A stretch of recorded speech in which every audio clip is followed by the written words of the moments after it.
Oh, kulay silver nga. At ayan po yung mga suspect, aray.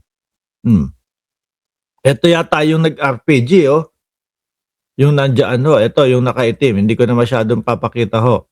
Yung nakaitim, yung nag-RPG. Sabi ni Ardayan, o alisin ko na ha, if ihiwalay ang Mindanao at di maging RPG country yan, ala Sudan, Yemen, malayo ang brain nila to Lake One. Ay, totoo.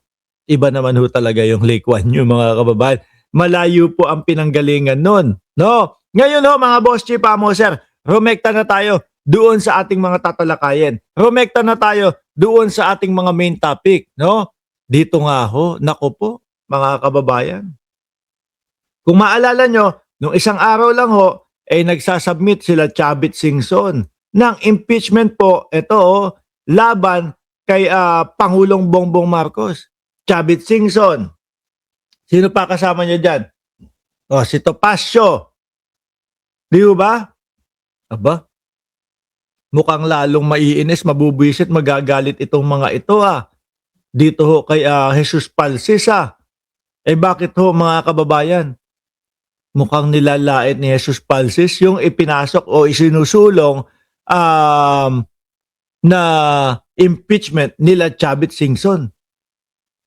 Bakit? Sabi niya dito, I just finished reading the impeachment complaint of both the Makabayan Bloc at DDS Bloc against BBM. No?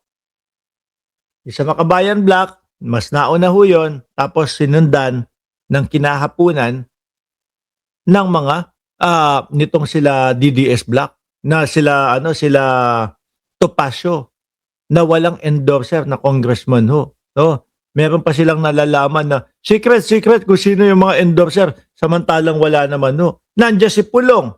Nandiyan yung anak ni Rodante Marcoleta. Pero wala. Hindi sila pinansin. Siguro talagang walang kakwenta-kwenta yung ihahain nila na impeachment, no? Walang halong bias, ang pangit. Walang halong bias, ang pangit nung sa DDS Bloc. Yung pagmamalaki at pagyayabang nung isang attorney na nakalaibo, na tirik yung mata, na nakaganon, BBM, lagot ka na, nandito na kami, no? Ipapa-impeach ka na namin.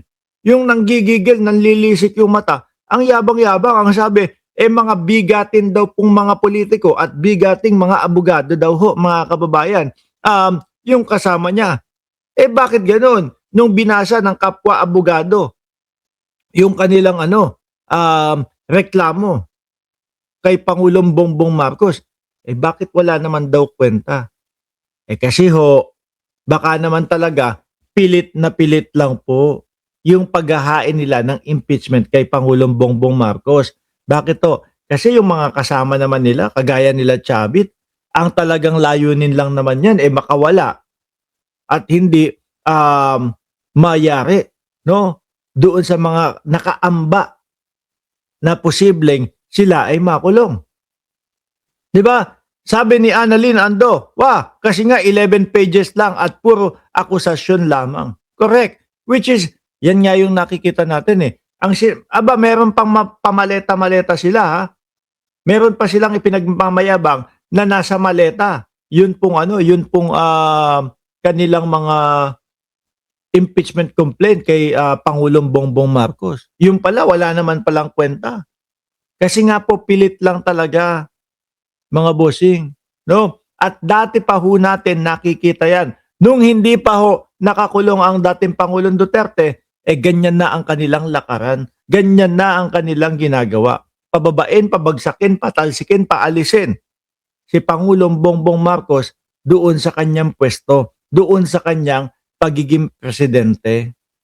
Para Para etong mga to na sumasama at nagtitipon-tipon para mapawala si Pangulong Bongbong Marcos ay maabsuelto.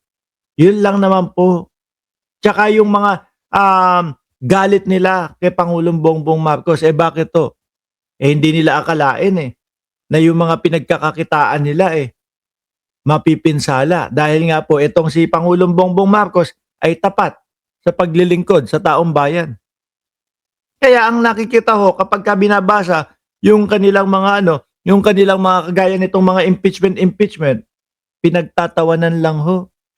Makita niyo, tingnan niyo nga ho mga kababayan, yung doon po sa ano, sabi ni Chai Chair, oh, taasan po natin ang like. Salamat po. Hayaan mo lang kasi wala tayo sa oras na talagang nagla-live tayo. Okay lang yan. Mamaya, nakita mo, sa replay, mga nandiyan lang, mga nandiyan niya, nanonood. Sabi ni Mama Rose Channel, may agenda lang eh, no? Oo, maipilit lang ho, mga kababayan. Oh, bakit ganon? Sabi ni Attorney Harold Respicio, ang dami nilang bigating abogado. Ibig sabihin, yan na yung utak ng mga pinagsasasabi na mga bigating abogado na naghain ng impeachment na yan. Parang ang babaw naman. Di ba? Parang ang ano naman ho, wala naman din patutunguhan yan. Kung maalala nyo ho, yung kay Vice Presidente nung nakaraang taon na impeachment, mga kababayan. Grabe yun. Talagang pumutok yung balita. At talagang napakarami na talagang sumuporta. Doon nga lang po sa pag-endorse ng mga mga congressman, ilan ho yun na lumagda? Lagpas 1/3 ho. Lagpas 1/3 mga kababayan, kaya nga dire-diretso. Yan nga lang. Meron tayong mga senador, no? Na wala. Mga pro Duterte. Oh, mga takot. Bakit ko nasabing takot? Baka mamaya kasi sila yung uusig at sila yung magiging judge kay Vice Presidente Inday Sara Duterte doon sa impeachment. Tapos masabi-sabi sa kanila, ikaw ang uusig sa akin. Ikaw ang isa sa hahatol sa akin. Ikaw ang isa sa mag-iimbestiga sa akin. Alam ko mga baho nyo eh. Kaya mga kinabahan ho. No? Idinribol nila ng idinribol yung impeachment para kay Sara Duterte hanggang sa mapunta at ma-archive nga ho. Pero hindi ho dismiss yun na kagaya nung ipinapakalat ni ni sino ba yung mapayat? Si Panelo. Hindi ho dismiss yun, mga bossing.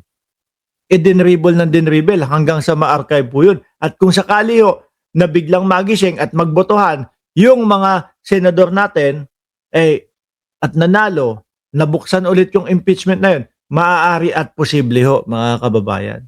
Nakita nyo yung init nun versus dito po sa impeachment kay Pangulong Bongbong Marcos. Mukhang sila-sila lang ho ang mga nagkukwentuhan at sila-sila lang ho ang mga nag-uusap tungkol dyan eh. Di ba? Oh. Ngayon ho, dahil napag-usapan at dahil nga po, no, umabot tayo sa Senado, mga kababayan. Naku, si Boss Joel mukhang nanganganib talaga.